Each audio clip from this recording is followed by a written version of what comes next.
What's up, everybody? You're back in here, Pro Football Pod. Hulk, Coach, hanging out with you guys. Fantasy Football for Dummies series is continuing rolling on for all you guys that are just diving into it, or gals. You know, we don't want to be sexist on the show.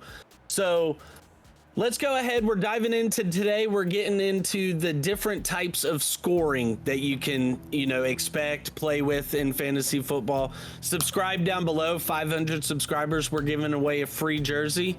Coach, what's the first type of scoring that is the typical type of scoring for fantasy? Well, it used to be called standard, and the fact that it was called standard and that it's no longer the standard is freaking crazy to me, because I feel like almost every league I'm in is either a half a point or a full point PPR. Like, nobody wants just PPR. What's a PPR? Points per reception. Oh, so, okay. You get a lot of value from players that receive the ball 10 or 15 times in a game, but they might not get as many touchdowns as like your CeeDee Lamb and your Jamar Chase that are going to get 10 to 15 touchdowns a season. It's really, really good for running backs.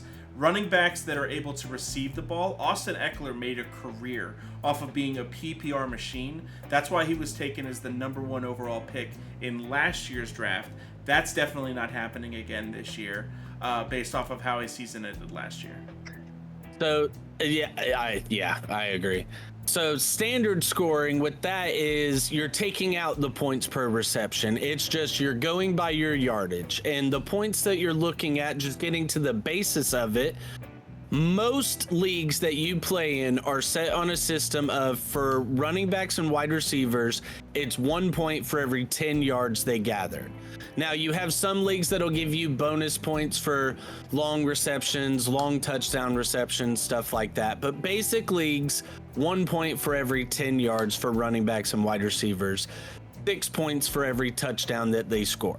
And then you get negative points if you have interceptions, fumbles. Every league will be a little bit different. It's generally 1 to 2 points for an interception minus. And then quarterbacks are getting, for every 25 passing yards, they get 1 point. If they rush for 10 yards, then just like a running back, they also get 1 point. That's where Lamar Jackson, Josh Allen, these rushing quarterbacks, they tend to get a lot more points. Most leagues that I notice play with quarterbacks throwing passing touchdowns being 4 points. Now, I'm not a fan of that. A touchdown is a touchdown. It should be equal points across the board. Give them 6. But that's where quarterbacks with rushing ability have so much value, because the rushing touchdowns are 6 points. It doesn't matter who scores it. It's just the fact that it's a rushing, receiving touchdown. Same with kick return touchdowns. They're also worth 6. And you generally, in some leagues, you'll get, for every 25 return yards, you'll get 1 point. So a 100-yard return touchdown is worth 10 points. Correct. And now in leagues to where you have the team defense and special teams as a slot or positional value, that is where you're going to also get points for whoever scored the touchdown individually, but also the defensive / special teams for you as well. Exactly. So that's something to be a strategy tool for you going down the road of, if you have a wide receiver that also gives you return value, and you're able to stack that with your defense / special teams position. We're going to get into those strategy deep dives later on in these episodes coming up. So make sure to pay attention to this Fantasy Football for Dummies playlist that we've got going on.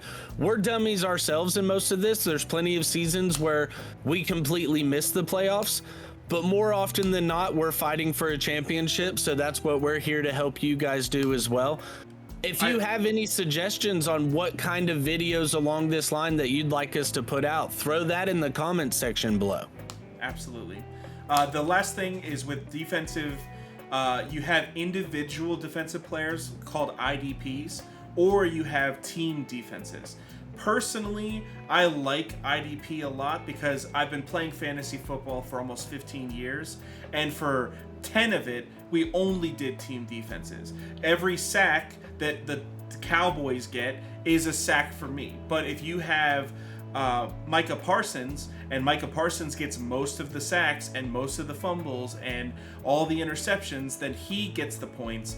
Individual defensive players means that if you have him, you get the points. If you don't have him and you have someone else on the team, then you're not going to get those points. That's where I prefer it. I think it's a little bit more complex. It's also a little bit more competitive. It adds way more strategy to it, you know, keeping in line with these highly productive defensive players.